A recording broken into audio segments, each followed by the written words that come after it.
This box of eggs and plastic bags doesn't contain what you think it does. This isn't groceries. Inside these containers is something much, much disturbing.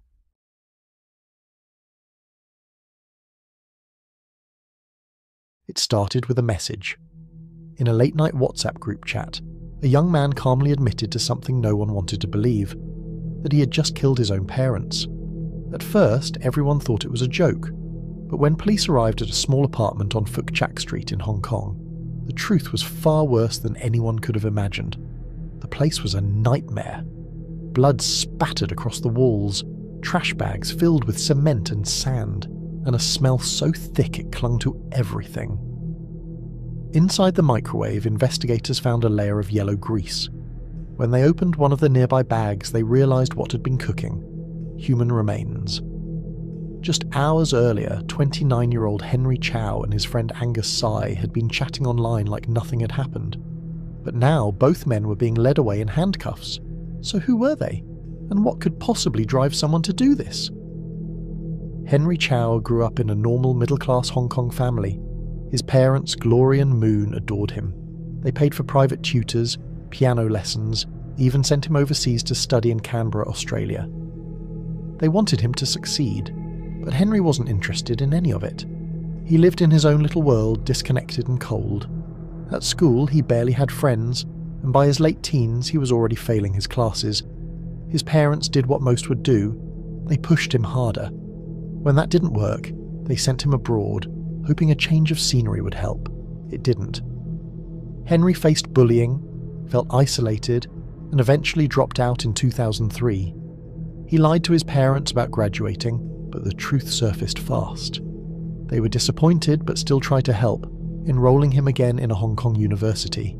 That failed too. From then on, Henry withdrew from reality, turning to online games and living life through a screen.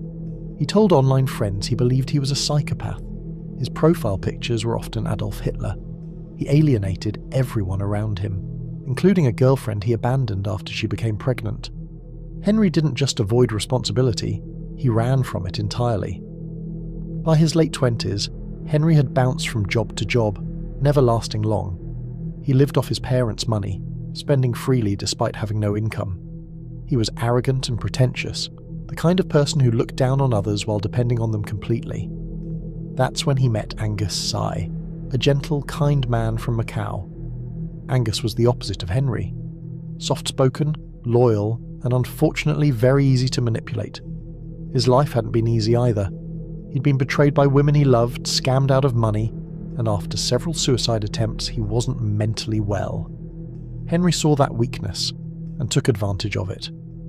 By early 2013, Henry's relationship with his parents had collapsed. They were fed up with supporting their lazy, unemployed son and told him to move out. Henry didn't take it well. During one explosive argument, he even suggested they sell their apartment and split the money 3 ways, 1/3 for him. They refused, of course. Furious, Henry stormed out, cut contact, and began plotting revenge. Over the next few weeks, he convinced Angus to help him. He told his friend he needed to resolve things with his parents once and for all. When Angus hesitated, Henry threatened to kill his mother if he refused. Out of fear and dependency, Angus agreed. Henry began buying supplies: knives, a cooker, 2 refrigerators, and even a microwave. On March 1st, 2013, he invited his parents to Angus's apartment under the pretense of lunch. What happened next was horrifying. When Glory and Moon arrived, Henry attacked them. He stabbed his father in the neck and helped slash his mother's throat. Afterward, the 2 men dismembered the bodies. The limbs were packed into trash bags. The remains were cooked, salted, and stored in hundreds of styrofoam lunchboxes. Both heads were found later, one in each fridge. For days, Henry acted as though nothing had happened. When his brother grew suspicious about their parents' disappearance, Henry claimed they'd gone on holiday to China. He even gave a fake interview to the media, begging for information. 我冇收到綁架電話啊，又成咁，所以我哋又喺度諗，即係如果按翻佢自己嘅習性嚟講，佢會唔會行下山？ But the lie fell apart fast.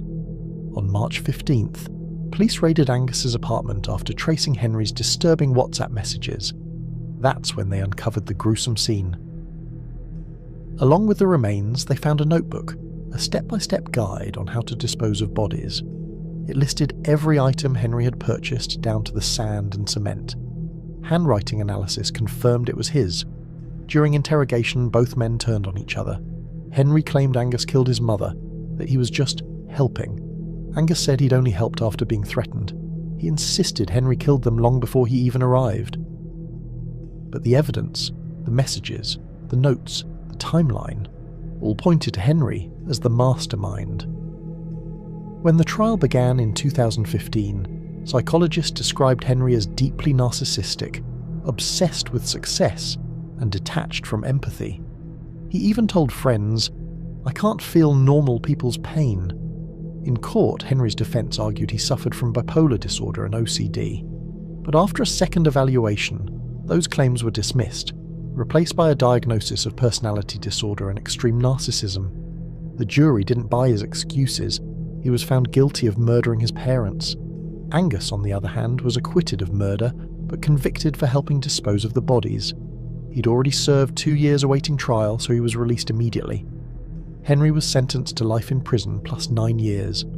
The judge described him as a narcissist who feels no remorse and poses a danger because his crimes have no rational motive. In other news, a man found guilty of murdering and dismembering his elderly parents has been sentenced to life in prison. In passing down sentence, a high court judge described Henry Chow as a cold-blooded man and a very dangerous person. The man who carried out the double murder that shocked the city 2 years ago was jailed for life today. The sentence came after 31-year-old Henry Chow was found guilty last Friday of murdering his elderly parents. High Court Judge Michael Stewart Moore described Chow as a cold-blooded man.